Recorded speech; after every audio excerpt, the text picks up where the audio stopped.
Hello friends, હું સ્મિતા લીંબડ તમારું સ્વાગત કરું છું મારી ચેનલમાં। આજે આપણે બનાવીશું સાંજ માટે કે નાસ્તા માટે વ્રત કે ઉપવાસમાં ખાઈ શકાય તેવી સાબુદાણાની ખીચડી।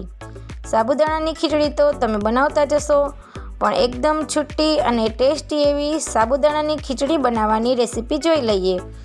રેસીપી શરૂ કરતાં પહેલાં તમે મારી ચેનલ પર નવા હોય અને હજુ સુધી મારી ચેનલને સબસ્ક્રાઈબ ના કરી હોય તો જરૂરથી સબસ્ક્રાઈબ કરી લેશો।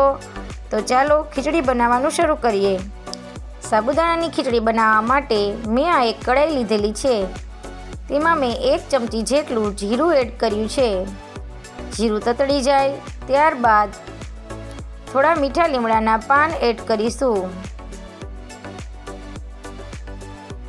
ત્યારબાદ થોડી આદુ મરચાંની પેસ્ટ એડ કરીશું।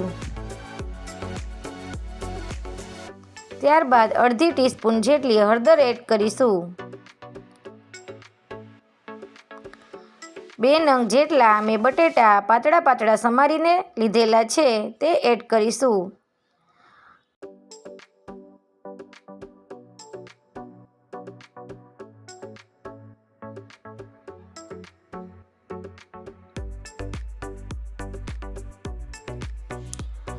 હવે 1 ચમચી જેટલું મીઠું એડ કરીશું, જેથી બટેટા ઝડપથી ચડી જાય।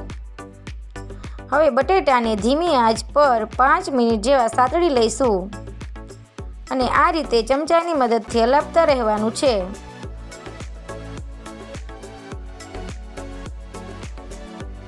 ત્યારબાદ હવે ડીશ ઢાંકીને 2 થી 3 મિનિટ સુધી બટેટાને રહેવા દઈશું, જેથી બટેટા એકદમ સરસ રીતે ચડી જાય।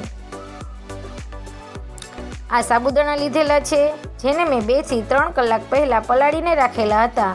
તમે જોઈ શકો છો સાબુદાણા સરસ પલળી ગયા છે। તેને મેં આ ચારણીમાં આ રીતે નિતારી લીધા છે, જેથી સાબુદાણામાં જરા પણ પાણીનો ભાગ રહે નહીં। હવે આપણે બટેટાને ચેક કરી લઈએ।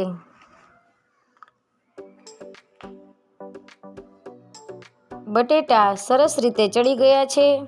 હવે આપણે તેમાં ઝીણા સમારેલા થોડા ટમેટાં એડ કરીશું।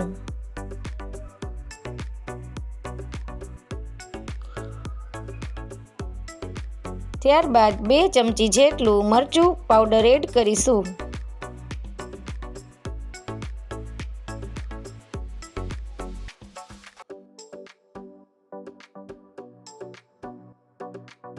એક થી 1.5 ચમચી જેટલી ખાંડ એડ કરીશું।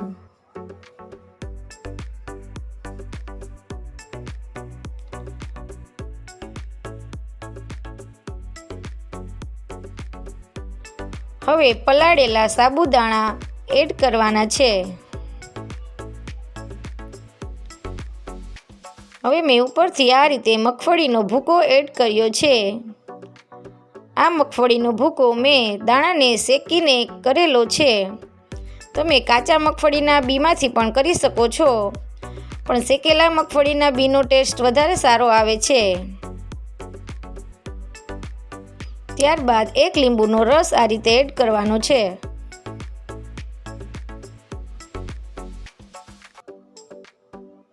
હવે આપણે ડીશને ઢાંકીને 2 થી 3 મિનિટ માટે ખીચડીને આ રીતે ચડવા દઈશું।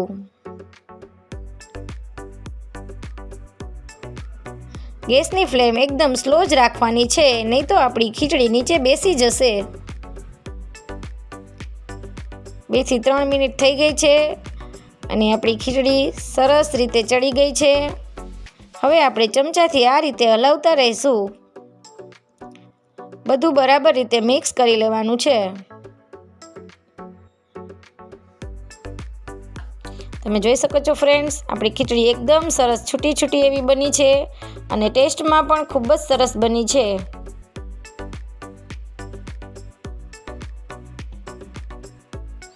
હવે આપણે ઉપરથી થોડા લીલા ધાણા એડ કરીશું।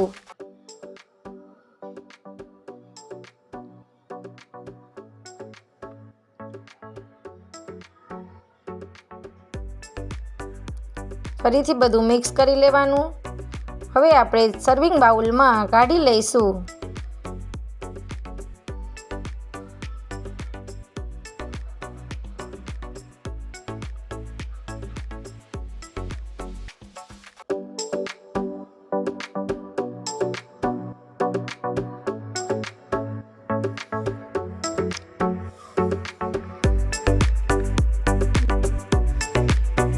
તો ખૂબ જ ચટપટી અને ટેસ્ટી એવી સાબુદાણાની ખીચડી તૈયાર છે. તમે જરૂરથી ટ્રાય કરશો. જો તમને મારી રેસીપી ગમી હોય તો મારી ચેનલને લાઇક, શેર અને સબસ્ક્રાઈબ કરવાનું ભૂલતા નહીં. Thanks for watching. મળીએ નેક્સ્ટ વિડીયોમાં.